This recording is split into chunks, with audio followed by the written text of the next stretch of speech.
Hola, mi amigo querido, nuevamente aquí por la voluntad de Dios, solamente por la soberana voluntad de Dios, estamos juntos para estudiar la palabra de Dios. En esta oportunidad voy a responder la pregunta que me hizo un conquistador o desbravador, un joven que está estudiando la Biblia. Y él me dice: pastor, nunca he podido completar la lectura toda de la Biblia. Le llamamos a eso el año bíblico. Leer la Biblia de Génesis a Apocalipsis sin saltar un capítulo. Leer la Biblia cada día, tres capítulos, 4 capítulos, en fin, y en un año completar la lectura toda de la Biblia. Y este joven se sentía mal, se sentía hasta pecador por no leer, por no haber leído toda la Biblia. La verdad es la siguiente, querido. Cuando estudiamos la Biblia hay que tener cuidado. No es leer la Biblia por leer la Biblia. Aunque tú en toda tu vida nunca leas en un año la Biblia toda, lo que importa realmente para tu crecimiento espiritual, para tu vida espiritual, es que leas todos los días la Biblia. 2 versículos, un versículo, un capítulo, pero lee, reflexiona, medita, aplica el texto bíblico a tu experiencia. Trata de ver qué es lo que Dios te está diciendo, qué es lo que Dios te está hablando a través de ese texto bíblico.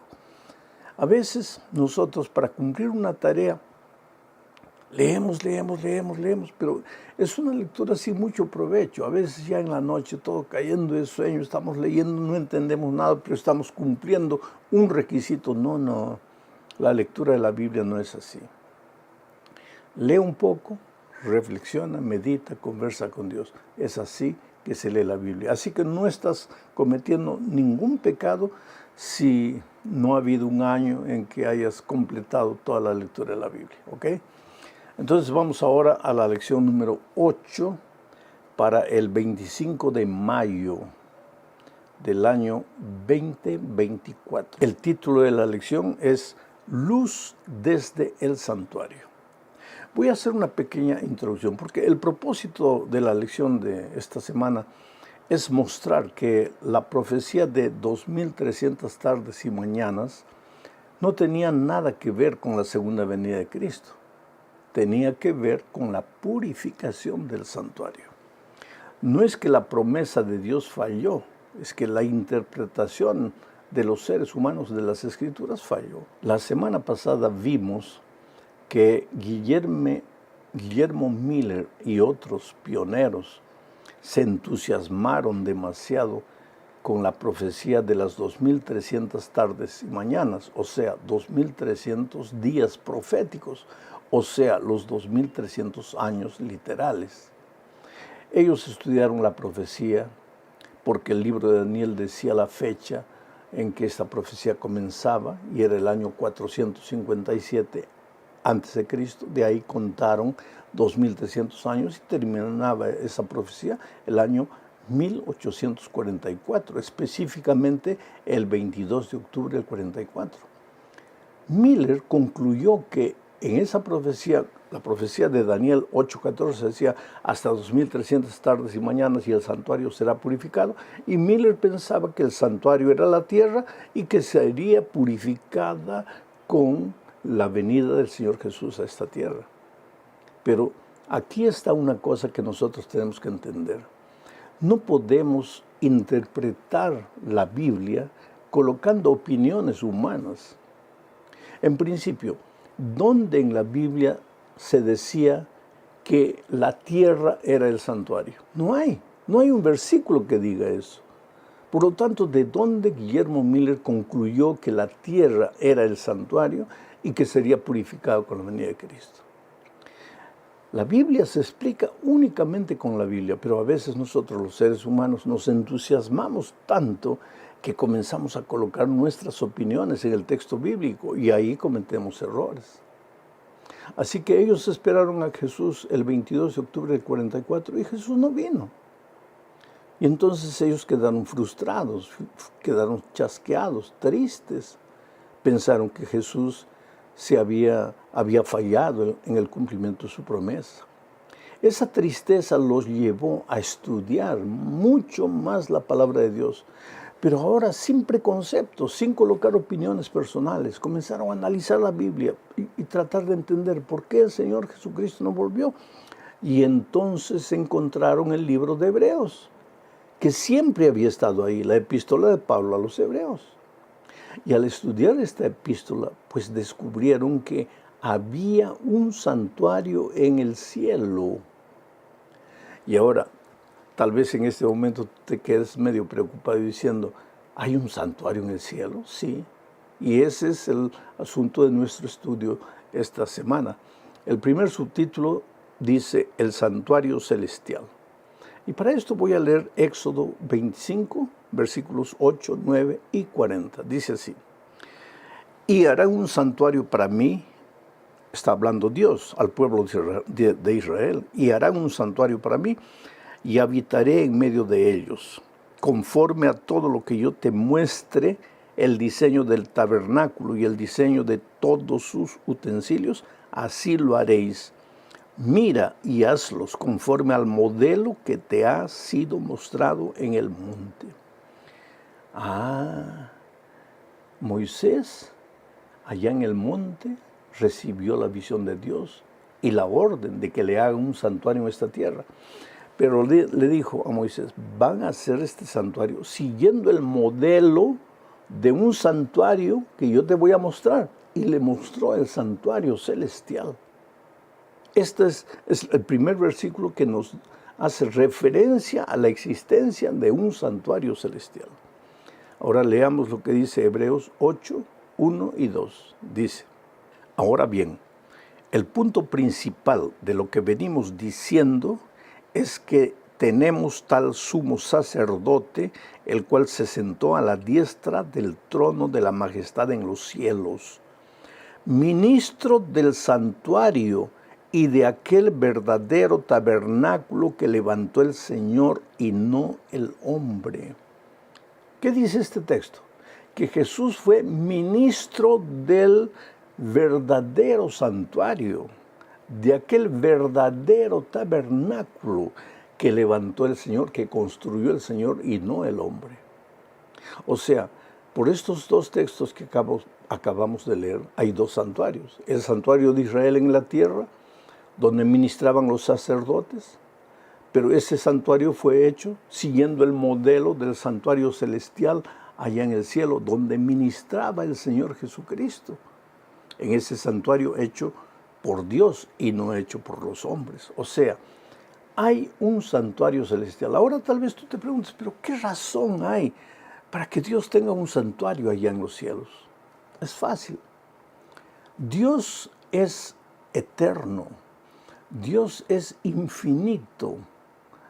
Dios no tiene temporalidad y no tiene, no puede estar localizado en un lugar. Pero la criatura está limitada por el tiempo y por el territorio.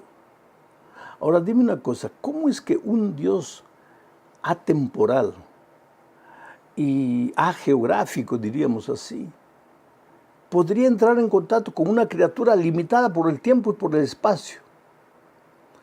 El punto donde el Dios eterno se junta con la criatura es el santuario.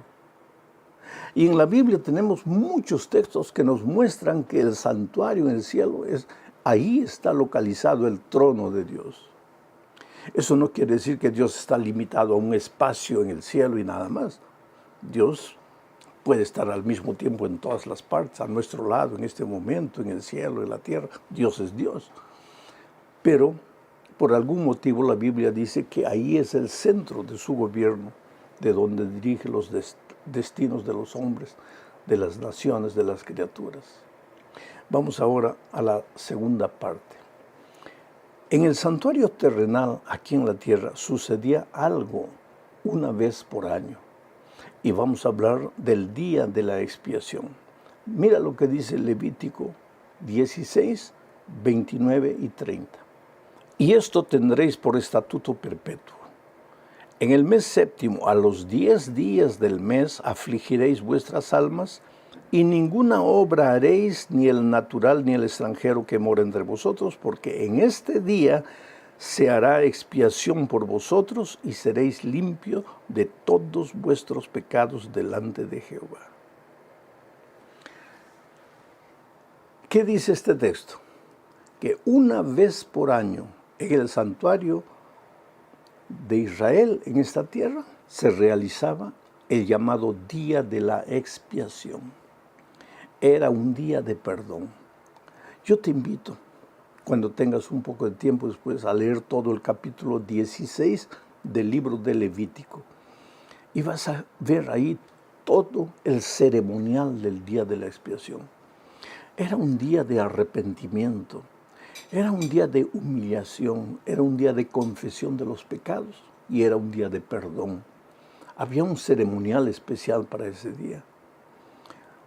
Mientras el sacerdote estaba ministrando en un lugar santísimo, a donde el sacerdote entraba una sola vez por año en el día de la expiación, el pueblo afuera estaba arrodillado, clamando a Dios, confesando sus pecados en arrepentimiento, porque también ellos consideraban al día de la expiación un día de juicio.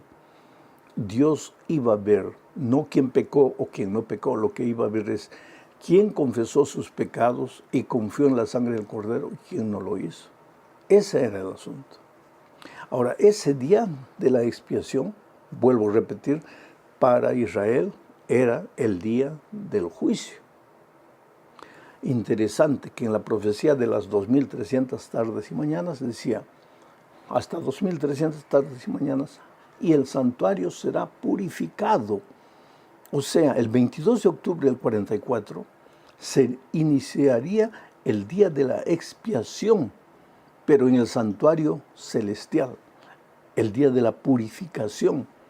O sea que en esa época Jesús, el Señor Jesucristo, iniciaría su obra de juicio, de juzgamiento, para ver quién aceptó su sangre redentora y quién no. Es por eso que la Biblia habla del juicio. Voy a leer lo que dice Daniel 7, 9 y 10.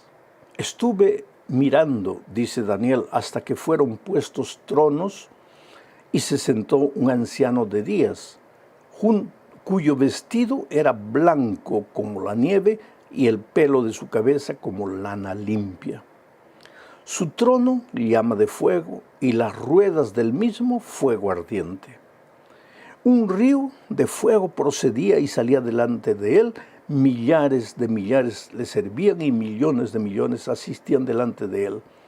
El juez se sentó y los libros fueron abiertos. Esta es una escena de juicio. Y esto sucedió, esta profecía tuvo cumplimiento más o menos en la época en que terminaban las 2300 tardes y mañanas.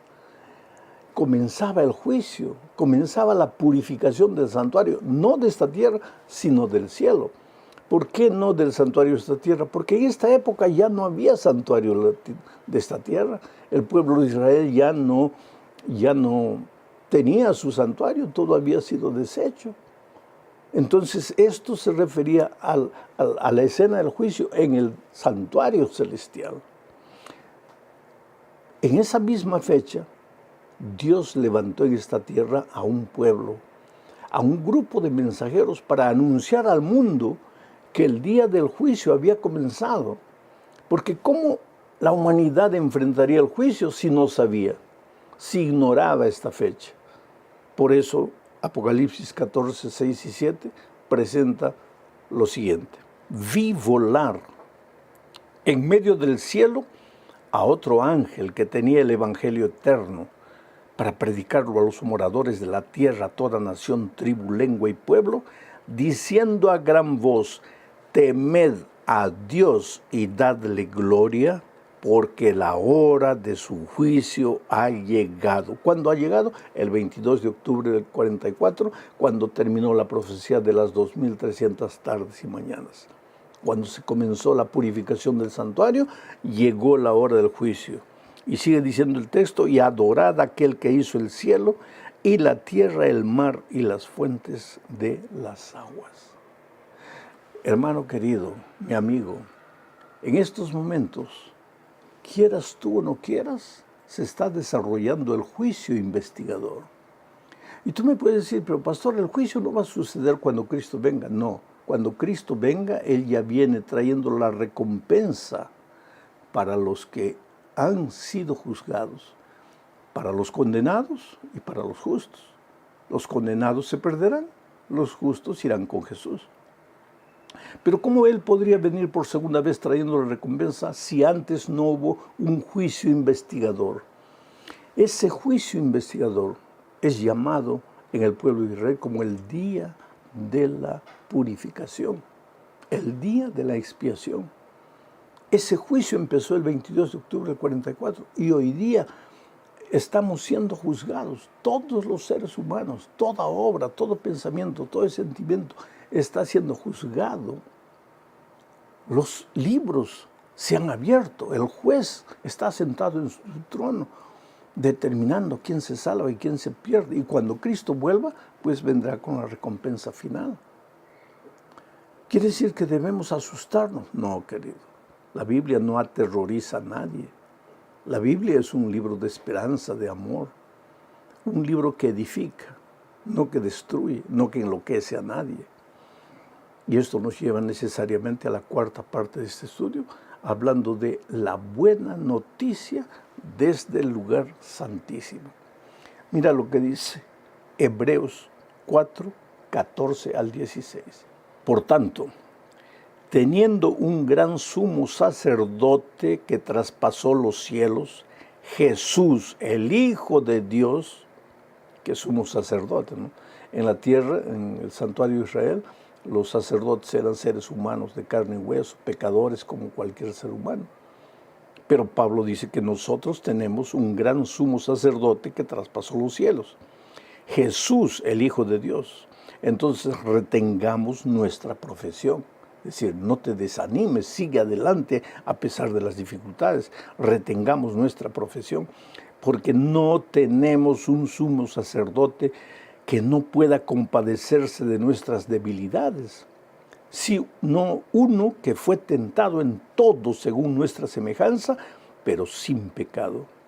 Entonces acerquémonos pues confiadamente al trono de la gracia para alcanzar misericordia y hallar gracia para el oportuno socorro.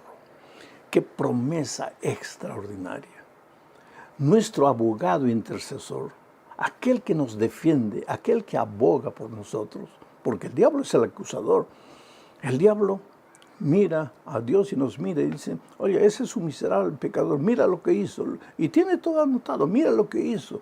Lo vas a salvar a ese está perdido. Tienes que condenarlo. Pero entonces Jesucristo aparece y dice, no.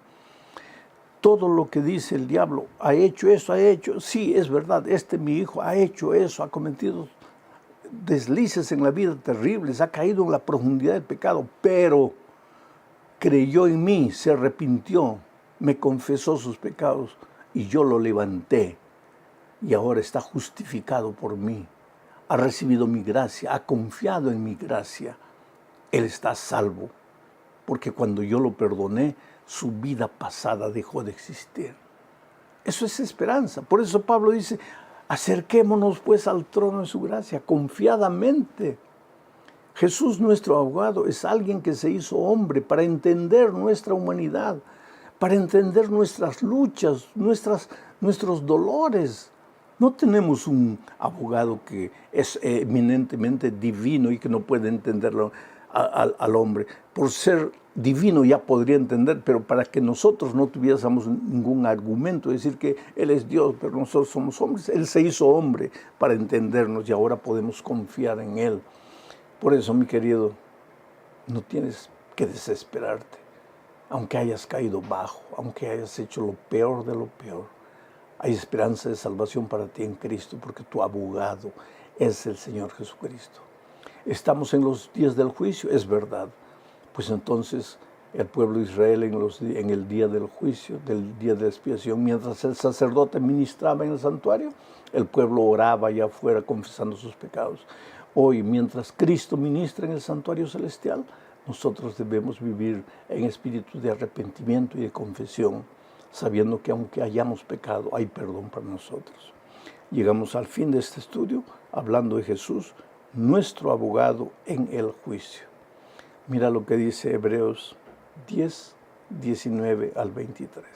Así que, hermanos, teniendo libertad para entrar en el lugar santísimo por la sangre de Jesucristo, por el camino nuevo y vivo que Él nos abrió a través del velo, esto es, de su carne, y teniendo un gran sacerdote sobre la casa de Dios, acerquémonos con corazón sincero, en plena certidumbre de fe, purificados los corazones